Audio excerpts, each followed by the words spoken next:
executive session. Thank you. This is the public input portion of our meeting. Is there anyone who would like to address Thank the you, board? Tracy.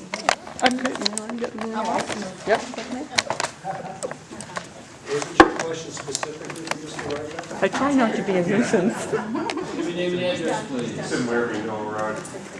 This is to the highway gentleman here. Chris, you guys said that you were gonna dig up drainage from Walmart downtown. I haven't seen any action over there. I wonder if that was gonna happen. That's really awful drainage. I haven't really gotten into the right drainage. That's that ditch that runs behind the properties. We haven't had a meeting this month yet. But you're still gonna do it this year. That's what you told me. That was a good way. You're breaking up there. Were you good? Thank you. Is there anyone else who would like to address the board? Give me name and address, please. Don Brodhead, 6208 Diffin Road.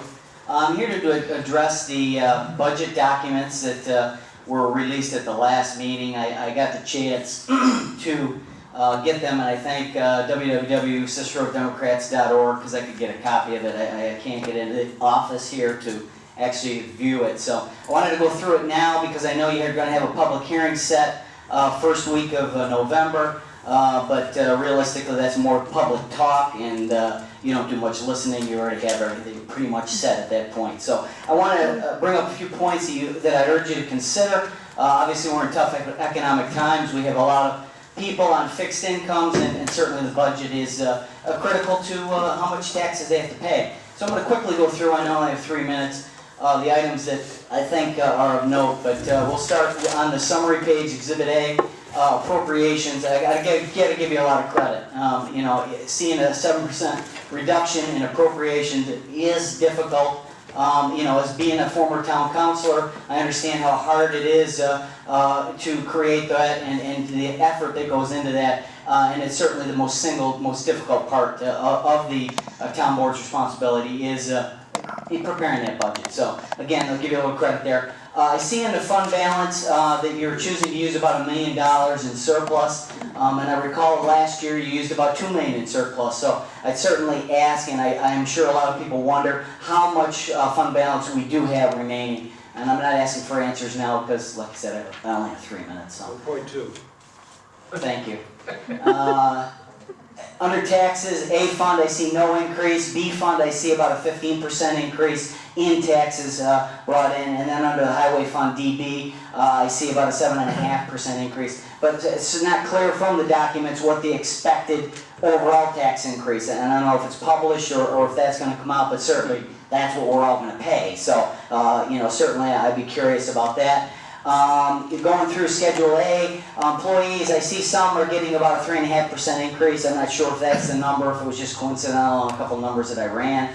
Under the budget officer, I see we are now, we're going to appropriate $10,000 for a budget officer. I guess I'm concerned or ask you to reconsider that. I mean, we're a suburban town now. And the reality is it's the supervisor's responsibility as the chief financial officer. So I ask why we're spending that $10,000. We shouldn't really need it anymore.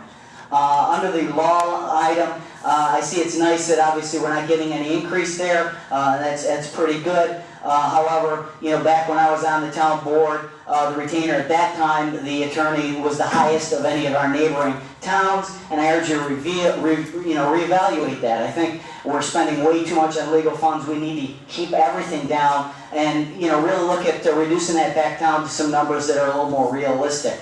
Under economic development, a similar item, we've got $100,000. I wonder why that number is so high. Current economy, we'll have little business growth here in the area, and New York State with a severe budget deficit, I think we'd be better served saving that $100,000 and trying to reduce taxes on some of our people here, and certainly maybe getting that number down to closer to reality. Under fines, I see a budget at $150,000 worth of revenues, which is the same as 2008. I asked the question, we're a suburban town now. We were sold on all these extra fines we were going to be getting because we are a suburban town. I wonder where that extra revenue is. Under mortgage tax, you have $800,000, again, the same as 2008. With the housing and financial crisis, I ask you to take a look at that and be realistic. At $800,000, we're gonna be selling any houses in 2009? Yeah, and 800,000, I think you may be overestimating that. Highway repairs, I see there's a 6% reduction.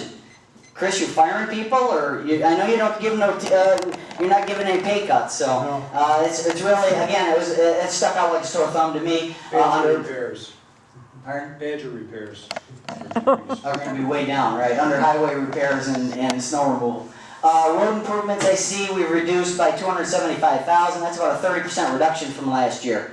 With our roads aging, Chris, is that financially logical? I'm not sure. And then a final item, I see that the town official salaries are listed, which is good to follow, but it'd be nice to know who's getting an increase. I think some of them are getting an increase, some of them are not. It'd be nice to have a record of who's getting nothing. And I think all the town board members, it appears it was the same number from last year. But it'd be nice to know who is getting an increase and what that might be. It's just not listed. So again, I'd urge you all to look at that hard. We have a lot of people on fixed incomes, a lot of people retired.